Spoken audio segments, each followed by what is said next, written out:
where you are in the season so far, 13 races in, it looked like the season started strong, but has tailed off a little bit. Is that accurate?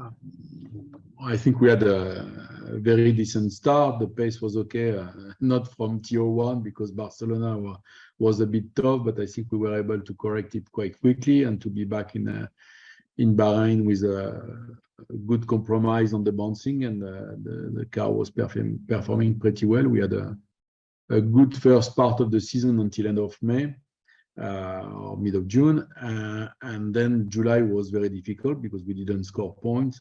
But I don't think that it was due to the performance that we didn't score points, more for reliability. The 4 races we had 3 DNF, and then we had the crash with Zhou in Silverstone, and we had to take the penalty with Valterri. It was a tough month in terms of points, but I think the potential was still there, that we are P8 in quali in Budapest last week, and we had a very poor lap 1 that we lost 5 positions, then we were stuck behind Schumacher. But I think the potential is there, that it's more a matter to be opportunistic, and we know also that with the top 4 or 5 teams able to develop the car a bit quicker than us for financial reasons, and the reliability of the top teams now is there. It means that we will have to put everything together to score 1 or 2 points per event. It's not anymore, it was before. But we have to do it. We have to be there. We have to be just behind the top teams, that in case of a chaotic event, let's say, to score good points, and consistency will be important. And is the budget cap working as it was intended? Is it helping close up the field? I think so. That if you have a look, for sure we have still 2 or 3 teams a bit ahead, less than last year, because that. I think that even Mercedes, when they are not in a very good shape, we can fight with them. We fighted with them in a couple of occasions. It was never the case before. And the most important for me, because it's crucial for the F1, is that the last 3 or 4 teams of the championship today, they can expect to be in Q3. Every single weekend, you have a cars from the last 3 or 4 teams into the Q3. The last 3 or 4 teams, they score something like 10 times more points than the last 3 of last year at this stage of the season. It means that for me, that the cost cap is working. The field is much more compressed, and it will be true and more true if we are able to keep a kind of consistency into the regulation, and the convergence of performance will act, and we will close again the gap. Great. Well, let's hope so. That sounds good. What's it like having a proven race winner like Valtteri, who seems at the top of his game? Does that change the dynamic of the team? The level of performance, I'm not sure, and I don't want to make a comparison with Kimi or something like this. Kimi was also a winner of even championship before.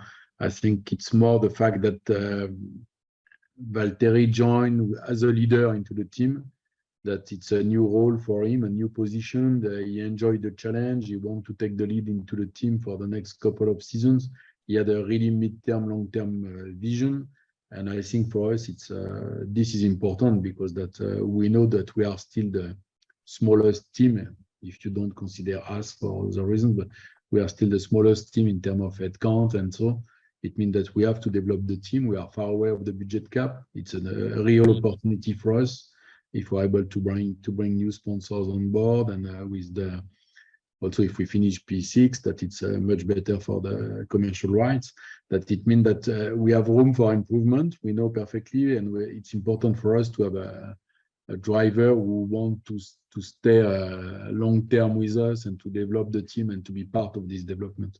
Yeah, fantastic. And speaking of development, your new driver this year, Zhou Guanyu, were you surprised by how strong he was straight away? I was not surprised by the performance. I was surprised by the fact that he was able to do it from race 1. We told him that we were expecting to be Q2 after a couple of events, and it was Q2 first event. He scored a point first event, and in Bahrain he fighted and he overtook Lewis at one stage. that this was a bit unexpected, I have to say. But overall, I think that the level of performance from the beginning was a good surprise. And on the top of this, the attitude with us, the attitude with not with Lewis, the attitude with Valterri was very enthusiastic, very positive, always team-oriented. And this helped us when we had a tough time in Barcelona and so. And Chinese Grand Prix, we haven't had one now for 2 years. Has that been disappointing for you? 3, yeah, good point. For sure that when you have a Chinese driver, it's always good to have a Chinese Grand Prix. But the situation is like it is today, and we have to just expect that next year it will be fixed. But this is commercial side of the business, and I really enjoy the partnership and the deal with the situation with the Zhou, because that is doing very well. And okay, for sure it would be better to have a Chinese Grand Prix, but let's see what's happened next year. But yeah, step by step. Let's hope. Fingers crossed. Well, we have a Grand Prix in Singapore. It's coming up soon. How important is that event? Is it one that you enjoy going to? It will be a challenge first for Zhou, because it will be the first time in Singapore for him. That I think the F2 didn't come the last couple of years, and it will be a challenge because I think Singapore is quite tough to learn, but I think he did well in the straight circuit. That he was there in Monaco also. That he had an issue in quali, but no, I think it's a good event, and it's always a mega race in Singapore. And so far we were always performant on the low speed corner and so on. We can expect a good race in Singapore. Young drivers are in the news a lot this week. Well, drivers, you're famous for developing young talent. When you see this going on, what do you think? I don't want to make any comment on the current situation, because I'm not aware of the deals in place and what is the legal relationship between the drivers and the team and so. But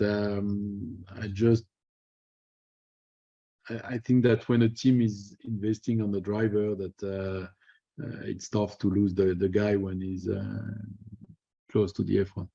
It means that I think Pine, they made a big effort for the junior program over the last 10 years.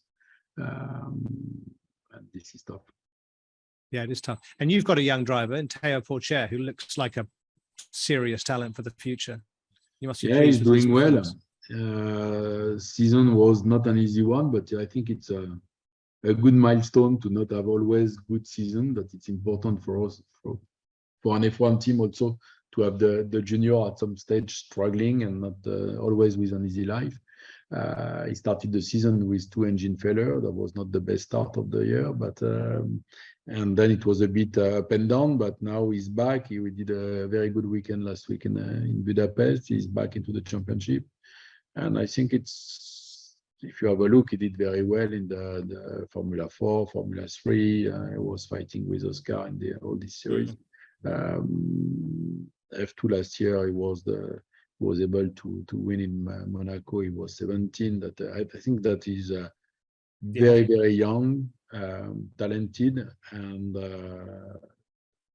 he's into the pool. And let's see what's happening in the future.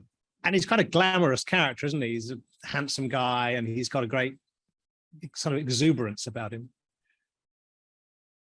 Yeah, it's not the first.